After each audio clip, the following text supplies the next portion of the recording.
Bienvenue chers téléspectateurs d'Afro Info 243, voici votre édition vespérale. La maison militaire du chef de l'État congolais, dirigée par le lieutenant-général Franck Ntumba, multiplie des acquisitions de munitions au profit de l'armée congolaise engagée sur plusieurs fronts de bataille contre les terroristes du M23 dans l'est de la RDC. Ainsi, les armuriers chinois passent à la vitesse supérieure à Kinshasa pour cause une délégation de haut niveau de la China National Aero Technology Import-Export Corps séjourne à Kinshasa accompagné de quelques officiers de l'armée populaire de libération. L'objectif de ce déplacement à Kinshasa est de proposer à la présidence congolaise l'acquisition de plusieurs avions de combat multirôles qui est le fruit d'un partenariat industriel sino-pakistanais. Cette offre vise à satisfaire des objectifs de Félix Tshisekedi concernant la force aérienne des FARDC équipée récemment des avions russes Sukhoi. Et cependant, les F-101 demeurant un avion de combat léger, la délégation chinoise a proposé à Kinshasa des avions Chengdu G10 qui sont nettement plus onéreux. Notons que les FARDC avaient commandé il y a quelque temps à l'entreprise chinoise CACS 9 drones de combat CH4.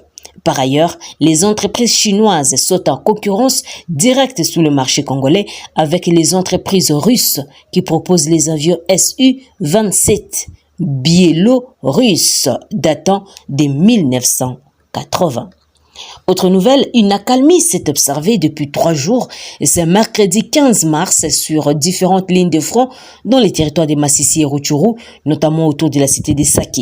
Selon plusieurs sources, cette accalmie serait consécutive au mouvement de retrait depuis la fin de la semaine dernière des terroristes du M23 de plusieurs entités qu'ils occupaient dans les 2 territoires. Mardi, le commandement de la force régionale a accompagné une première mission de reconnaissance de l'unité burundaise sur l'axe Kilolirwe. Et cette première mission des officiers de l'unité burundaise déployés il y a quelques jours au sein de la force régionale de l'EAC consistait à faire une reconnaissance de terrain. Ces officiers voulaient, selon les contacts sains des EACRF, se familiariser avec cet axe où ils sont censés se déployer incessamment.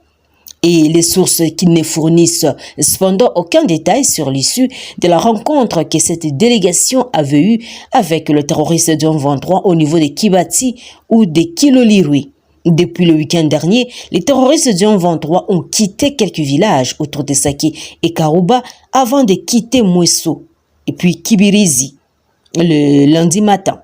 Ce retrait est intervenu peu après la publication d'un communiqué de porte-parole de ce mouvement terroriste le samedi 11 mars, annonçant leur volonté de permettre le déploiement des troupes burundaises de l'EAC.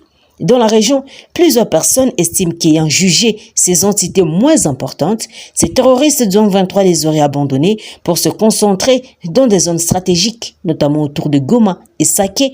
Jusqu'à ce mercredi, une accalmie s'est observée dans la région, excepté autour des Karouba sur la colline Kagoma, où des tirs ont été entendus la nuit dernière selon des sources jointes au téléphone à Sake.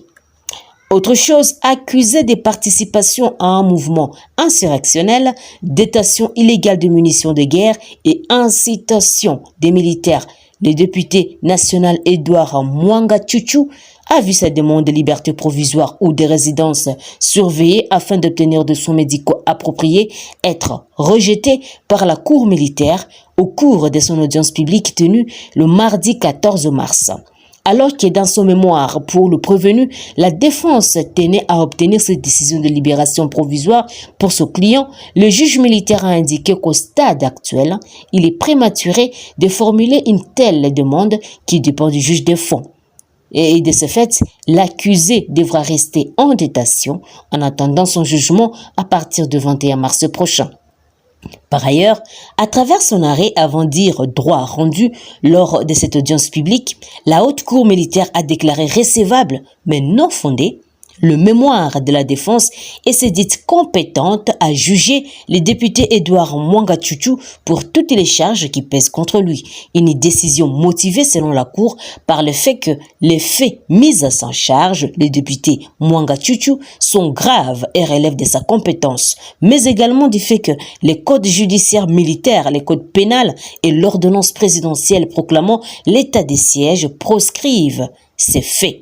Et durant l'état de siège, les immunités et autres privilèges dont jouissent certaines personnalités ne comptent pas, surtout en cas de flagrance, a expliqué la haute cour militaire. Pourtant, lors de la précédente audience tenue le 7 mars dernier, les avocats du député national Edouard Mwanga Tchouchou demandaient à la cour de se déclarer incompétente et de libérer leurs clients. Une demande que la défense a motivée par l'irrégularité de la procédure de flagrance. La compétence de la haute cour estimant que c'est à la cour de cassation que la Constitution confère la compétence de juger des députés. Si tous ces moyens sont rencontrés par les juges, il faudra alors accorder la liberté provisoire aux députés pour raison de santé afin de se faire soigner, expliquait Damien Amoney, qui est le conseiller du prévenu. À ce titre de rappel, le député Edouard Mwanga Tchouchou a été interpellé après la découverte, selon le ministère public, de 2 caches d'armes dans sa concession minière à Bissounzou, située dans la province du Nord Kivu, mais également d'autres effets militaires dans sa résidence privée à Kinshasa. Terminons par cette nouvelle.